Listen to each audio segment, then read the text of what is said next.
Saturday morning we dedicated to do two things. Number one, we need to deepen the philosophy. Number two is to, all of you need to master the transition from one movement to the other, because that is helping us to keep moving so we don't stop and breathe and all that. But we need to learn how to do that. The reason why you need to keep the transition moving, and so your mind cannot get off from visualization. It forces you to do that. But we will, at first, we'll do the breakdowns and we keep people staying and visualize. But eventually, we need to keep people moving from one form to the other. And so they have to visualize it. And you can see how important that the practice would be for your own life, your own spiritual awareness, more than anybody else. Okay, so that's we have to do that. Okay, so please sit down for a moment. Let's see how we can get this out of the way. But let's go with the first question. The question is, who should learn the CK10 plus? It's a complex answer. The other night I said it, but I didn't really think clearly the answer. When I did the CK10 plus, I think about most of instructors. So I went back and I thought about it. I thought, that's a complex question. It's not a simple question. The complex answer is this. There are people who are ready, who really, they don't care about every single mantra. Okay, what is this, what is this, but they care about, hey, what is visualization? Because I'm a person who is very intellectual and mentally bent. And so tell me. So they would like to get into CK10 plus because they can see the visualization, it makes sense. And the people who practice Qigong for many years, if they see what we're doing, 99% Qigong people would like to do this because it's a Qigong. It's actually a Qigong. What is a Qigong? It's about Qigong about moving internal energy. So they're very familiar with this. Now, even Master.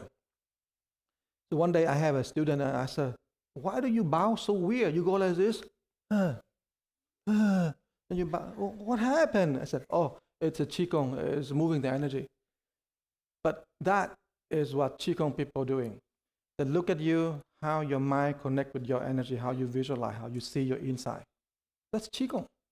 So we are moving ourselves into the very specific area of Qigong to combine the mental process with every movement, not only the breathing, the movement, but now the visualization. And we, to tell the fact, a little more superior than the Qigong itself, because the Qi always confined within the body.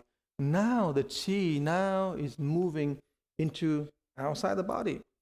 Now, if you learn enough Taoist practice, there is what we call the microcosmic orbit when they go through the body.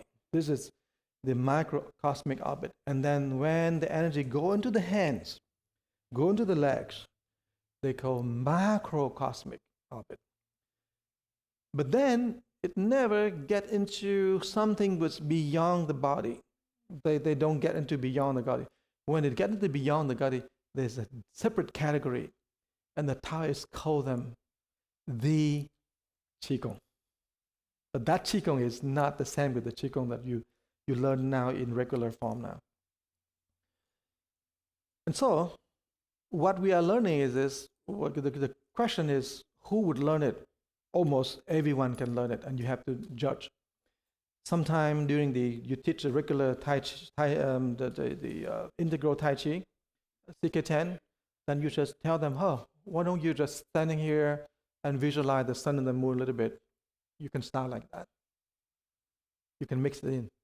You can put some of the seeds in there. And the other time when they start to sit in meditation and you said, you had trouble with your life because you're lacking a guiding system. The guiding system is called the life guiding principles. You're lacking of that set of guiding principles. What is it about? It's up here. It's not down here. It's not here. It's not here. It's up here. And you can talk about it. And you soon, very quickly, you find out a lot of people, they lack of faith, they lack of trust, they lost the connection with the loved ones, they lost the connection with their Buddha, Christ, or their whoever that the Godhead that they have. They lost the connection with the system they live in. I have a series in Vietnamese. It's called the Sống chung, tu chung, làm việc chung. It's Dhamma espresso in Vietnamese, but I'm dedicated the whole series. It's about 40 to 50 segments, and it's talking about how we get into all these troubles.